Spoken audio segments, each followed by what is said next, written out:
Bonjour les amours, j'espère que vous allez bien. Aujourd'hui, on va réaliser ensemble une paire de boucles d'oreilles dans les tons violet jaune. Si ce tuto vous plaît, restez avec moi et c'est parti!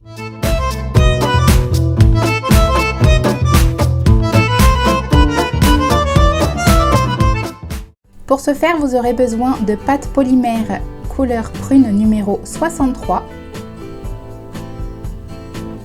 puis de pâte Fimo blanche numéro 0. D'un moule fleurs, moi je vais utiliser cette fleur là. Pour ma paire de boucles d'oreilles, je vais avoir besoin de 3 couleurs. La couleur prune sans mélange, une couleur violette un petit peu plus claire, alors je vais y rajouter un petit peu de blanc, et la couleur prune très claire, je vais rajouter un peu plus de blanc. Pour réaliser mes fleurs, c'est très simple, je prends un bout de pâte que je place dans mon moule et je viens bien appuyer très fort pour bien prendre l'empreinte de la fleur. Avec ma lame, je viens enlever l'excédent de pâte. Puis je démoule ma fleur. Je viens m'aider de mon scalpel pour enlever les petits bouts qui dépassent. Puis je reproduis la même chose pour les 5 autres fleurs. Je réalise ensuite les trous de mes fleurs pour pouvoir y accrocher les anneaux pour les monter en boucle d'oreille. Sur les 2 fleurs violettes les plus foncées, je viens faire un trou en bas et en haut, et sur la plus claire, je viens en faire juste un seul.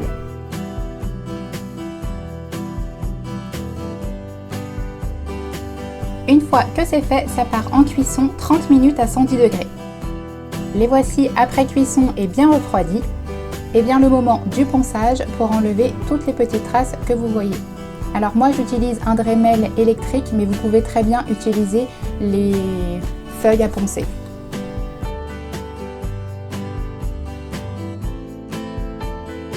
Une fois la séance de ponçage terminée, bien les passer sous l'eau pour les rincer et enlever toutes les petites poussières. Séance de ponçage terminée, on va passer à la peinture. Moi j'ai décidé de prendre du jaune, c'est de la peinture acrylique numéro 23 avec du blanc, peinture acrylique également. Et je vais venir passer de la peinture jaune sur les reliefs de la fleur.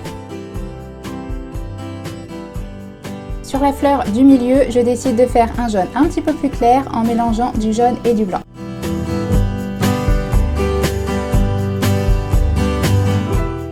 Et pour ma fleur la plus foncée, je continue à éclaircir mon jaune avec du blanc.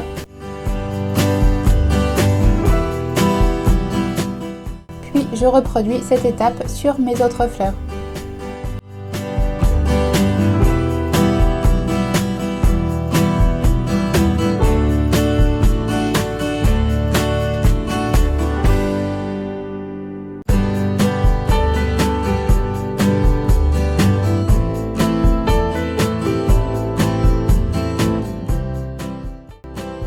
Une fois que le tout a bien séché, je décide de mettre de la résine pour leur donner un effet bien brillant.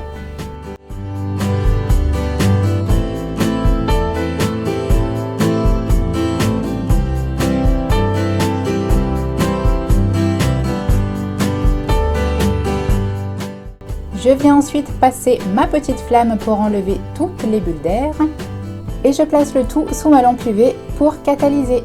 Et oui, j'en ai fait plusieurs, vous les retrouverez bientôt dans ma boutique en ligne. Une fois que la résine a bien catalysé, et il y a un peu de résine sur certaines fleurs qui a coulé un petit peu en dessous, c'est pas bien grave, on vient prendre le scalpel et gratter un petit peu. Et voilà ce que ça donne vraiment un effet brillant que j'aime beaucoup et un petit peu bombé. Ensuite, je décide de faire briller aussi l'autre côté, donc je reproduis l'opération de la résine. Et voici le rendu des pièces bien brillantes et lisses.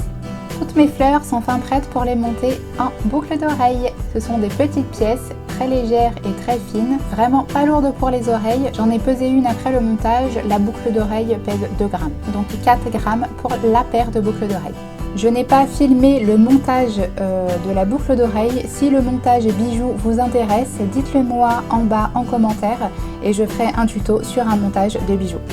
Nous arrivons déjà à la fin de ce tuto boucle d'oreille, j'espère qu'il vous aura plu et qu'il vous aura donné envie de le réaliser. Si ce n'est pas déjà fait, je vous invite à vous abonner, à liker si ça vous a plu et à partager. Moi je vous laisse avec des millions de bisous et surtout, prenez soin de vous. Ciao!